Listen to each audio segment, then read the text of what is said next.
A do Senhor Jesus Cristo esteja contigo mais esse dia, amado irmão. Palavra de Deus aqui em Isaías, capítulo 29, versículos do 12 até o 16 para a nossa meditação. Vou estar lendo. Ou dá-se o livro ao que não sabe ler, dizendo: lê isto, peço-te, e ele dirá: não sei ler. Porque o Senhor disse: pois que este povo se aproxima de mim, e com a sua boca e com seus lábios me honra, mas o seu coração se afasta para longe de mim, e o seu temor para comigo consiste só em mandamento de homens em que foi instruído. Portanto, eis que continuarei a fazer uma obra maravilhosa no meio deste povo, uma obra maravilhosa e um assombro, porque a sabedoria dos seus sábios perecerá, e o entendimento dos seus prudentes se esconderá.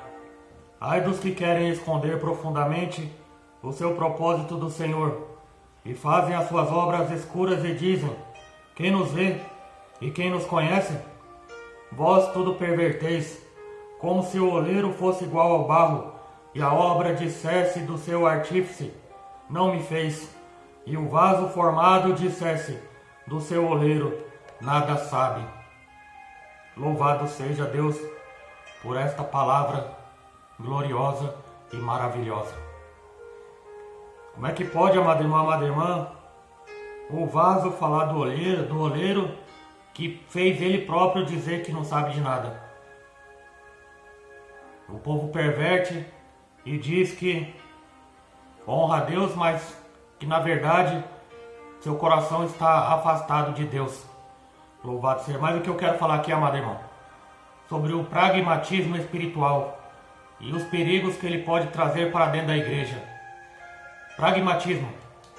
O que é o pragmatismo? É uma doutrina filosófica cuja corrente de ideias prega que a validade de uma doutrina ela é determinada pelo seu bom êxito prático. Se é algo certo, então, ou se dá algo certo, deve continuar sendo praticado. Por quê? Porque deu certo. Pode ser resumido como uma filosofia de resultados.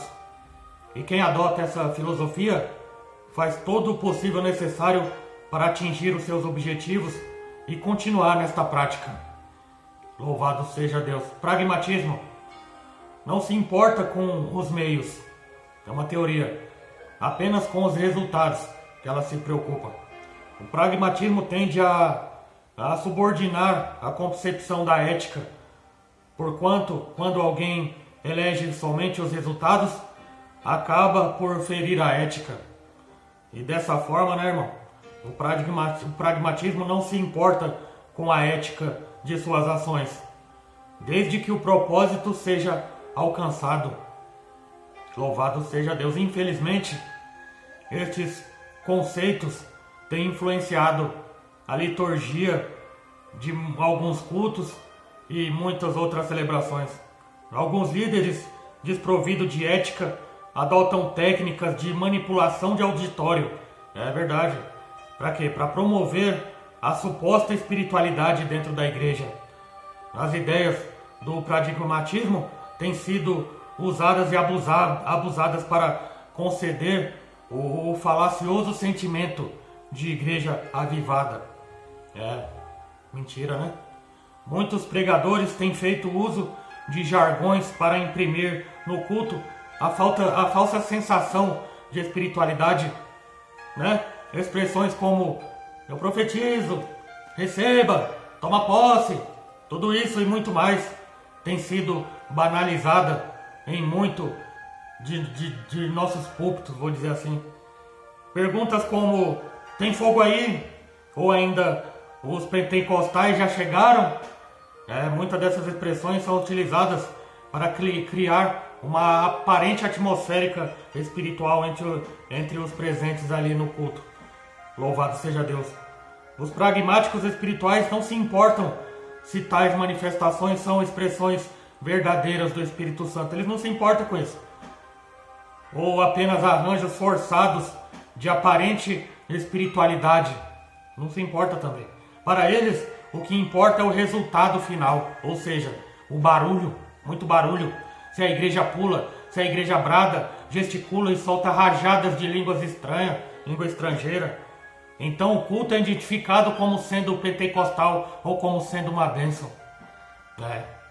Tais líderes desprovidos de conhecimento bíblico, para não falar outra coisa, não tem nada para transmitir ao rebanho. Não tem alimento espiritual verdadeiro para oferecer. O avivamento está na igreja, está na palavra. Por isso incentivam tal comportamento para manter os fiéis manipulados por sua enganosa espiritualidade. Se alguém questiona estes métodos, imediatamente recebe a acusação de crente carnal, crente frio, crente gelado. Irmão, eu que diga, incrédulo, ele chama de incrédulo, ou termo de cunho pejorativo também. Quase sempre, por trás disso tudo, existem pecados ocultos, é por isso que eles não gostam da verdade, e não confessados dentro da igreja.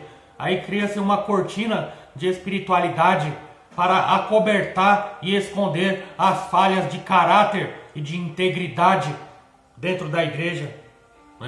Para estes é melhor manter a igreja na carnalidade disfarçada e de espiritualidade disfarçada. Pois se o Espírito de Deus verdadeiramente se manifestar, sabe o que vai acontecer?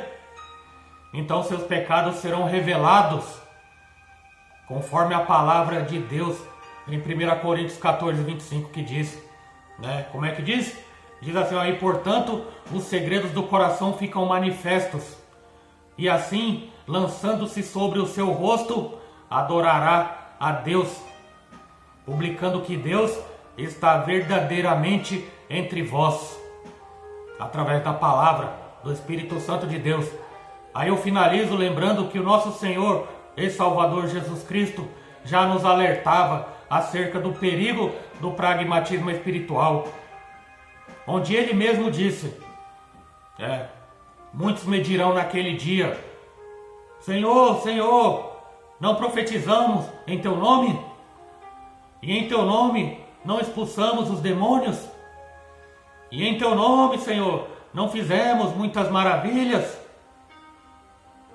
Então eu lhes direi abertamente, o Senhor Jesus vai dizer, nunca vos conheci, apartai-vos de mim, vós que praticais a iniquidade. Meu Deus do céu, né, irmão? Misericórdia. Lembre-se, amado irmão, lembre-se, amada irmã. Nem tudo que está dando certo tem a aprovação de Deus. Lembra-se disso, grava. Pensa nisso. Nem tudo que está dando certo é sinal que está sendo aprovado por Deus. Viu? A igreja precisa de discernimento espiritual. O avivamento está na palavra, não nos jargões, não na manipulação. Viu? Mais uma vez eu digo o que você está fazendo com a sua vida, o que nós estamos fazendo. As coisas de Deus são sérias, irmão. São muito sérias, viu? Pois é.